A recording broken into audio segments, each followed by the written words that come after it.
నమస్కారం అండి. నా పేరు దొడ్డి సీతారామయ్య, గుంటూరు. నిన్న ఆంధ్రప్రదేశ్ రాష్ట్రంలో జరిగిన 2 అంశాలపై మీతో పంచుకోవటానికి మీ ముందుకు వచ్చాను.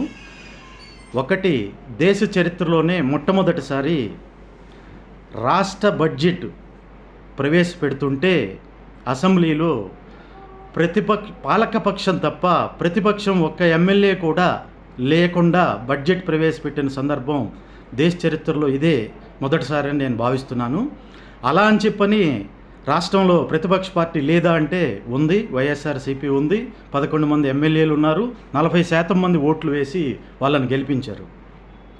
ఇకపోతే గతంలో మనం చూసుకుంటే సిపిఐ, సిపిఎం పార్టీలు 3, 4, 5, 6 స్థానాల్లో గెలిచి వారు అసెంబ్లీలో వారు గళాన్ని వినిపించి రాష్ట్ర ప్రజల సమస్యలపై వారు ఎన్నో సంఘటనలను ఉదాహరించి రాష్ట్ర ప్రజల సమస్యల్ని తెలియచెప్పి ప్రజల మల్లన పొందిన సందర్భాలు మనం ఎన్నో చూసాము.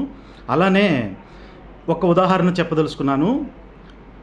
ఉమ్మడి ఖమ్మం జిల్లాలో ఇల్లందు నియోజకవర్గం నుంచి 85, 94 మధ్య 2 పర్యాయాలు సిపిఐ ఎమ్మెల్యే న్యూ డెమోక్రసీ తరపున గుమ్మడి నరసయ్య గారు ఎమ్మెల్యేగా గెలిస్తే ఒకే ఒక్క ఎమ్మెల్యే అసెంబ్లీ సమావేశాల్లో తన గళాన్ని బలంగా వినిపించి ఎంతోమంది రాజకీయ విశ్లేషకుల మన్నలను పొంది ఉన్నాడు.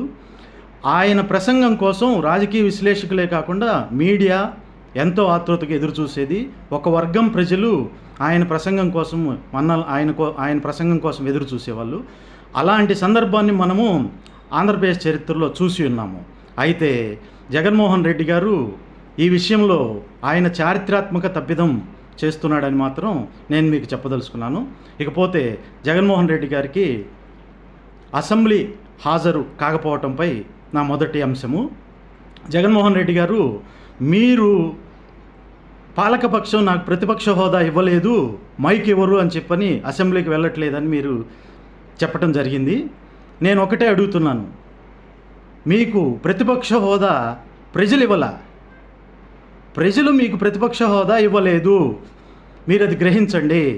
అదే మీరు 18 సీట్లు గెలుచుంటే ఇదే పాలకపక్షం మీకు ప్రతిపక్ష హోదా ఇవ్వకుండా ఆపగలిగే వల్ల అది సాధ్యపడదు కదా. అంటే మీకు ప్రజలు ప్రతిపక్ష హోదా ఇవ్వలేదు, ఇకపోతే మైక్ ఎవరు అనేది అసందర్భం. అది ఎలాంటి పరిస్థితుల్లోనూ సాధ్యపడని సంఘటన. ఇకపోతే మీరు చేస్తున్న ఈ అసెంబ్లీకి వెళ్ళకపోవటం అనేది చారిత్రాత్మక తప్పిదంగా వైఎస్ఆర్సీపీ పార్టీ మీ నాయకత్వం మనుగడకే ప్రమాదం అని చెప్పి మాత్రం నేను చెప్పదలుచుకున్నాను. ఇకపోతే రెండో అంశము, వైసీపీ సోషల్ మీడియా వర్రా రవీంద్రారెడ్డిని నిన్న అరెస్ట్ చేయడం జరిగింది. నేను ఒకటి అడుగుతున్నాను, తెలుగుదేశంకి, జనసేనకి, బీజేపీకి సోషల్ మీడియా లేదా? ఉన్నారు కదా, వాళ్ళకి అభిమానులు ఉన్నారు, వాళ్ళకి సోషల్ మీడియా ఉంది. అయితే 5 నెలలు అధికారంలోకి వచ్చి 5 నెలలు పూర్తవుతుంది. వాళ్ళ కార్యకర్తలు, వాళ్ళ అభిమానులు ఎవరైనా కానీ మిమ్మల్ని అనైతిక భాషతో దూషించటం కానీ పోస్టులు పెట్టడం కానీ జరిగిందా? జరగలేదు.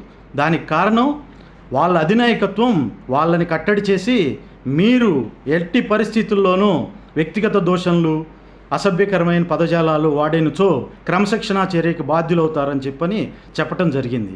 దాంతో వాళ్ళు ఈరోజు కూడా వైసీపీ నాయకత్వంలో ఏ ఒక్కరిపైన అసభ్యకర పదజాలంతో, దోషణలతో పోస్టులు పెట్టడం జరగలేదు. నేను ఒకటి అడుగుతున్నాను, అధికారంలో ఉన్నప్పుడు మనమే దూషిస్తాము, పోస్టులు పెడతాము, చేస్తాము. అయితే అప్పుడు అధికారం మంద కాబట్టి సాధ్యపడింది. అధికారంలో లేనప్పుడు కూడా మన సోషల్ మీడియా, మన కార్యకర్తలు అధికార పార్టీ నాయకుల్ని, వాళ్ళ భార్యల్ని, వాళ్ళ పిల్లల్ని దూషిస్తూ పోస్టులు పెడుతుంటే అధికార పక్షం చూస్తూ ఊరుకుంటుందా? నేను సంపూర్తిగా ఒక సామాన్యుడిగా ఆంధ్ర రాష్ట్రంలో ఈ సంస్కృతిని రూపుమాపాలి అని కోరుకుంటున్నాను. మీ సోషల్ మీడియాని నియంత్రించండి అని ప్రార్థిస్తున్నాను. ఈ 2 అంశాలపై మీతో పంచుకోవడానికి మీ ముందుకు వచ్చాను. జై హింద్. నమస్కారం.